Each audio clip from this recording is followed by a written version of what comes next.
Again, Valentino Rossi, for the 8th time this season, will start from pole position. Rossi chasing his 8th Grand Prix win of the season.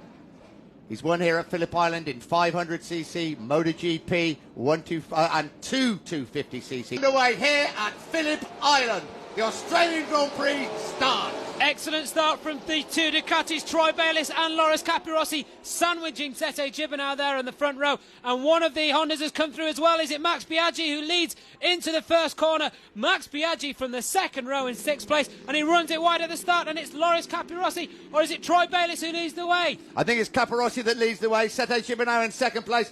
Biaggi got a great start from the second row of the grid, then ran it a little bit wide. Rossi is also in there.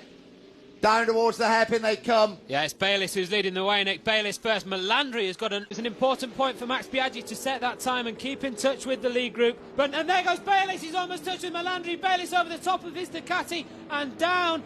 And well, Bayliss in... Any news? We have a new race leader. It's Marco Melandri that leads the way. Nicky Hayden in 2nd place. Valentino Rossi is right in there in 3rd.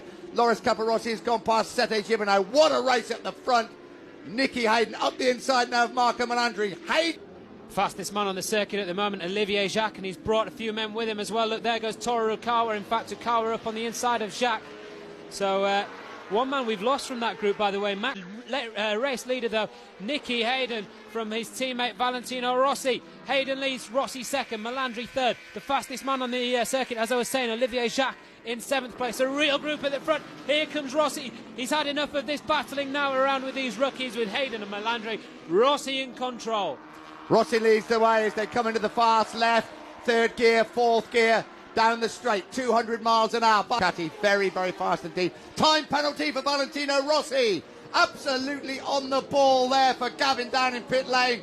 Rossi has obviously overtaken Marco Melandri when the yellow flags were being shown for the crash of Troy Bayliss.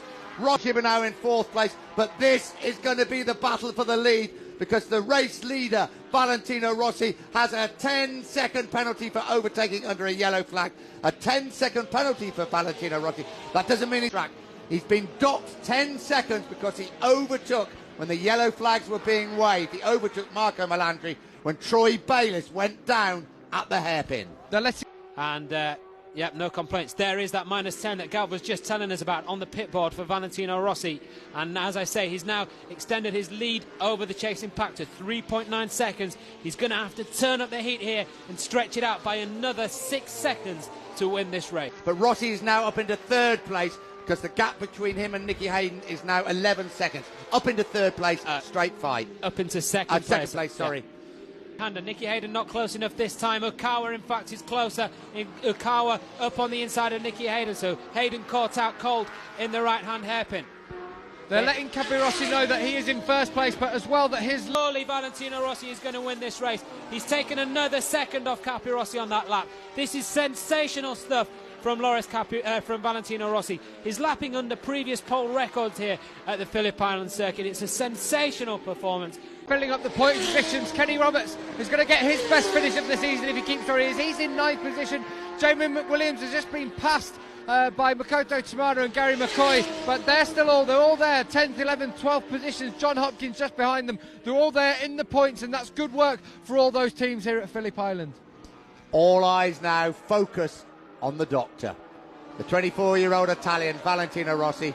Throw what you can at him. 10-second penalties, weather, seagulls, anything else, it doesn't matter. He just goes on winning MotoGP Grand Prix racing. You are just watching the master in action. He crosses the line with 5 laps to go. He could be leading the race on corrected time. Rossi 10.392. The 10-second penalty knocked off. That means Rossi is just in the lead, and he's still going quicker than Capirossi. The ideal chance for him to take Tete Gibernau and clinch his first MotoGP podium. He looks to have the extra speed as they go up over the top. Nicky Hayden is now up to 3rd. He's done it a bit early now. Tete Gibernau fights back. Has Gibernau got enough as they come round the left and down into the dip? Nicky Hayden will look to shut him off. Certainly will. Down the dip they come of Lucky Heights. Hayden in 3rd place, Gibernau in 4th place. No way through there for Tete Gibernau. Valentino Rossi has won the Australian Grand Prix here at Phillip Island. 2nd place is going to go to Loris Capirossi, a lonely 2nd place for the Ducati ride. Who is going to take that final position on the podium? Caparossi crosses the line now in second place. Is it Hayden or Gibernau? It looks like it's going to be Hayden. Gibernau looking for the slipstream as they come down the straight, but Hayden has the speed. Hayden takes his second podium in MotoGP. Gibernau fourth, Ukawa fifth, and then a long, long gap back. Well, he's deserved it, hadn't he? He's got stronger and stronger all season. A few doubts from some corners about Nicky Hayden's ability, but he's cast those to one side here this weekend, that's no doubt. And a poignant celebration from the world champion, from one to another. We lost Barry Sheen back in March to cancer, but his memory lives on here at Phillip Island. I tell you, there's going to be some celebrating tonight. Some thick heads on that British Airways flight from Melbourne to London tomorrow for this team and this man, Valentino Rossi, and his teammate, 22-year-old American Nicky Hayden. And I think Valentino Rossi's actually getting some stick from his friends as he goes over and he's greeted by them. That's giving a little bit of stick for having caused that penalty, showing him the yellow card, but in the end he's done the work necessary. But you're down there in race direction, Gav. Could you have a word with them? Say, Valencia, we could do with about 20 seconds off in Valencia, I think, just to make the race more exciting. I'll see what they say. Well, there's Rossi and his manager there with the grey hair and sunglasses, Gibo, who's